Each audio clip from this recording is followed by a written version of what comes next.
Hello, everybody. I hope you're doing well. I thought that today I would live stream the three things in podcasting because I didn't do another live stream today. So if you're listening to this post live stream on the feed, you can click a link in the description to subscribe to my YouTube channel so you know when I go live.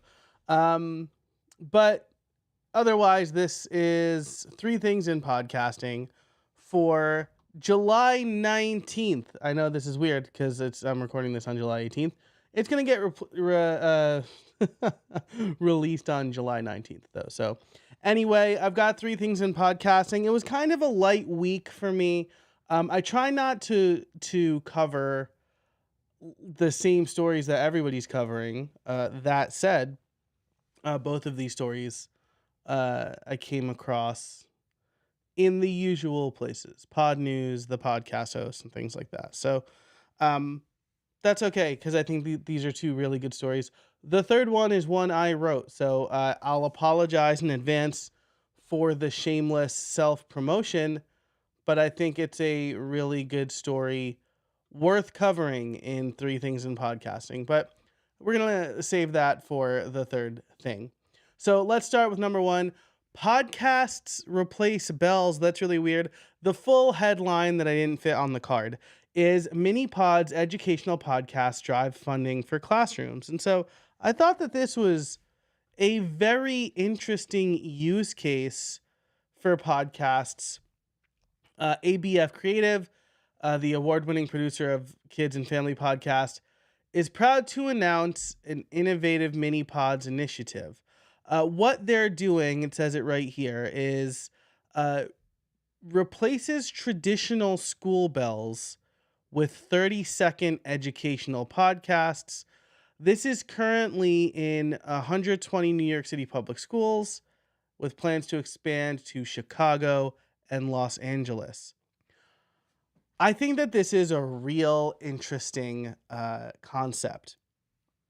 First of all, because I hate the sound of school bells, um, but also it's giving students kind of something to listen to as they're changing classrooms. Now, I'm an old, I'm 38 years old, and so we didn't. And I also went to a Catholic school, so we weren't like allowed to do anything.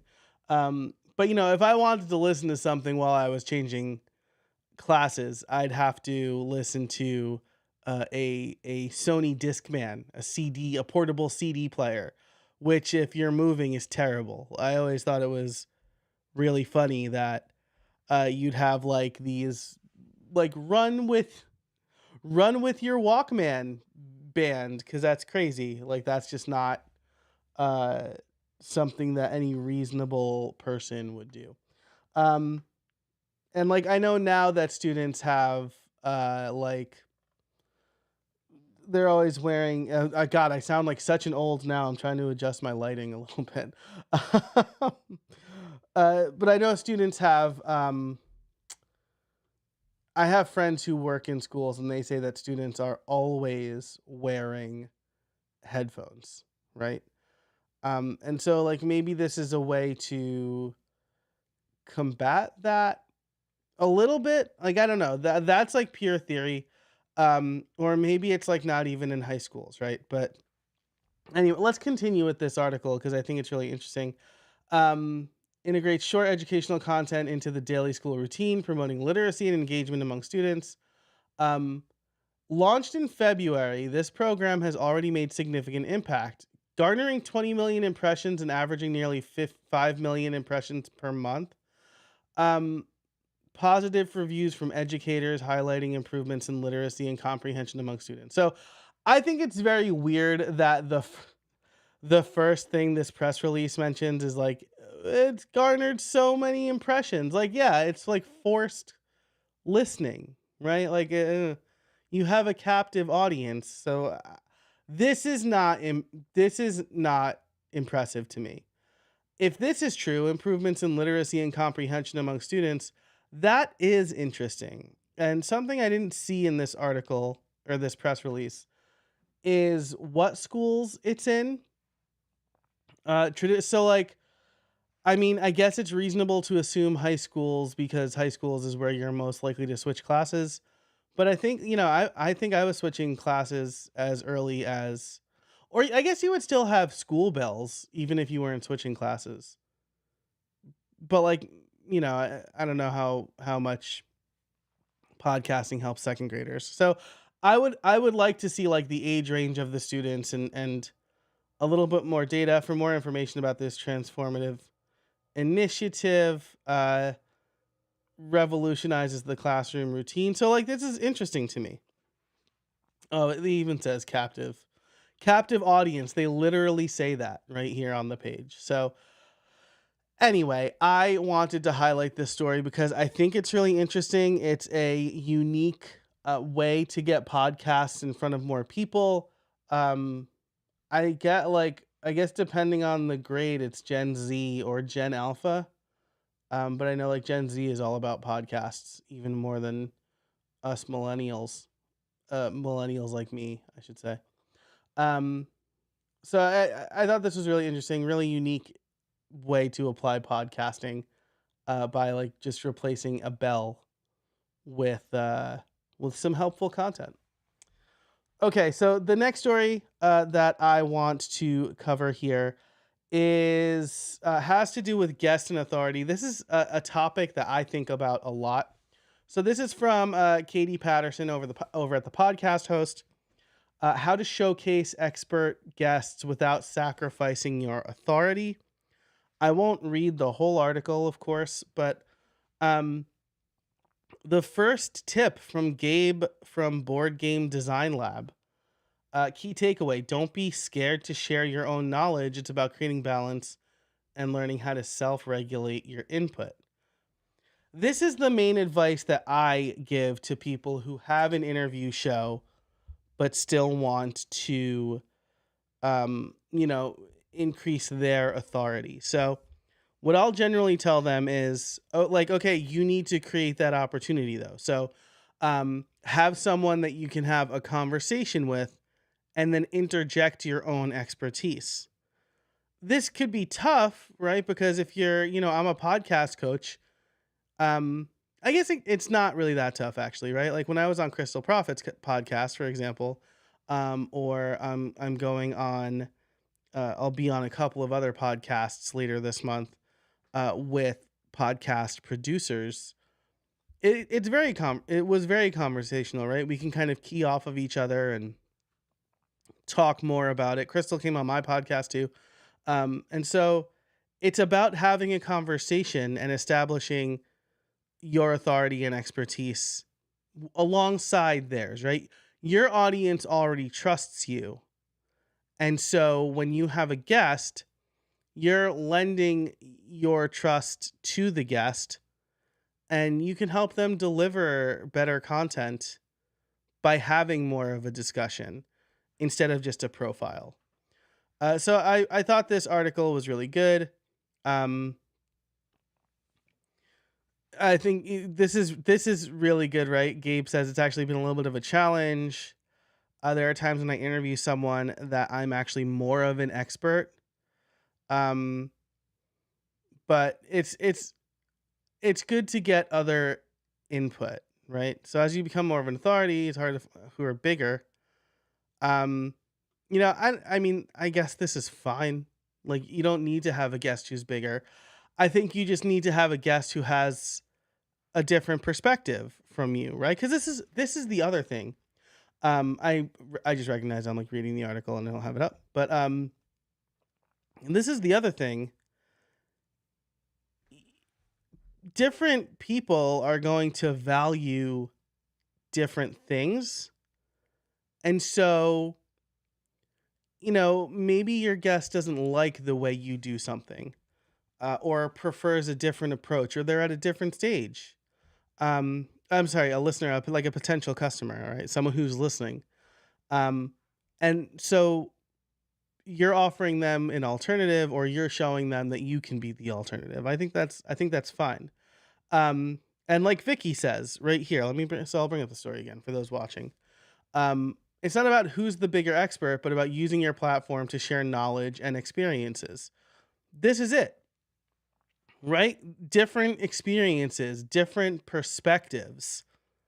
That's why you're bringing other people on. And then Andrea from Mindful Marketing, Andrea or Andre, yeah, Andrea. Oh, I know. Stupid. I know Andrea. Um, um, invite guests who think or do things differently than you do. This is my favorite tip of the article, right? Because you you still get to showcase your expertise, and then you get to offer that other perspective. So if you have an interview show, I think the main takeaways here, right, are first of all, like, don't really worry about competition per se. You can compete in the pitching phase, right? Or you can compete in Google, right? But when you invite somebody onto your podcast, it's about having a discussion. It's not about like seeing who can be the bigger expert. And so you'll have to do some research on your guests and ask them good questions that you can start conversations with and add your input to and say, oh, that's interesting. I actually do it this way. Never heard that. And also don't be afraid to push back a little bit, right? It could be friendly while also offering different perspectives. I think a really good example of this actually is Bill O'Reilly just went on The Daily Show with Jon Stewart. They've had like a long, maybe tenuous relationship, but they are always respectful of each other and they always go on the show and like, yeah, they rib each other, but they don't let each other get one past each other, if that makes sense, right? So Bill will say something and John will push back. John will say something, Bill will push back. And it's honestly like you can find one more disagreeable than the other, but I think it's a good interview. And John and Bill are obviously both good interviewers and have been in the field a long time, but you don't have to fully agree with your guest. And you also, you can prop them up on your platform. I think that you can have both of those things. And as long as you're creating really good content for your audience, that's the win, right? The win is good content, helpful content. So, all right. And let's get to the last thing. The last thing is an article I wrote called Overcoming the 7 Deadly Sins of Podcasting. It's really long, and I will have an episode that's going to be like an audio version of this article. So it'll have chat. That's also going to be long just because it's like, I probably read like 800 words. Nope. I probably read like 100 words a minute, and it's 3,300 words. So you can do the math there. I'll have chapter markers. But anyway, this is over at podcastworkflows.com/sins. I'll have all of the links in the description for this episode. But it's basically an article I wrote because I was thinking about the 7 deadly sins, as I often do. I wouldn't say it's my Roman Empire, but it's something mostly because I really like the movie Seven. But I don't know. It comes across my mind from time to time. And I thought, I wonder what the 7 deadly sins of podcasting look like. And so I'll skip to this kind of summarizing graphic that I have at the bottom. But we've got lust, which is chasing the current fad. Gluttony, which is saying my show is for everyone. Greed, which is putting revenue above your audience. Sloth, which is not editing your podcast. Wrath, which is creating controversy for clicks. Envy, which is chasing downloads. And pride, which is doing everything yourself. So I had a lot of fun writing this article and creating these graphics, and I'm going to really milk it for the content. No, and I really want to put it out there because I think, I put a lot of thought into this. This is not just something I wrote in a day. It took me like a week to flesh out the concept and then maybe 2 weeks to really write it. For all those people who are saying, oh, you can write a book in a day. No, you can't. Not a good book.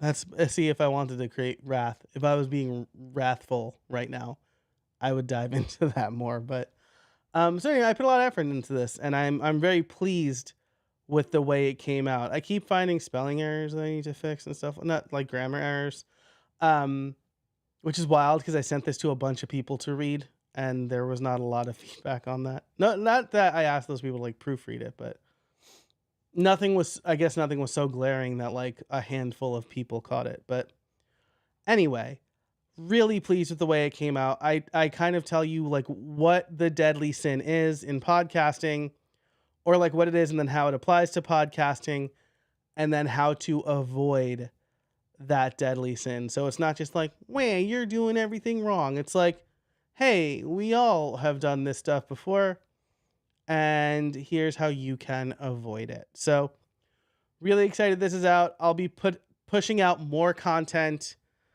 around this over the next few weeks. My mailing list is going to get it first. So if you want to sign up for my mailing list, it's over at podcastworkflows.com/join. Again, I'll have the links to everything in the description below. If there's something you want me to cover on this, send me an email, joe@casabona.org, or leave a comment. I'm always looking for stuff. And especially like the summer months are usually a little lighter, last week notwithstanding. But the summer months are a little lighter because everyone's traveling and things like that. Podcast movement is next month, so I'm sure I'll have a lot to report then. Maybe I'll do a live show from there. But yeah, if you have something for me to write about, let me know. But the best way to stay in touch, podcastworkflows.com/join, or subscribe wherever you get your podcasts. But that's it for this episode. Thanks so much for watching or listening. Thanks so much for consuming this, however you are consuming it. And until next time, I'll see you out there.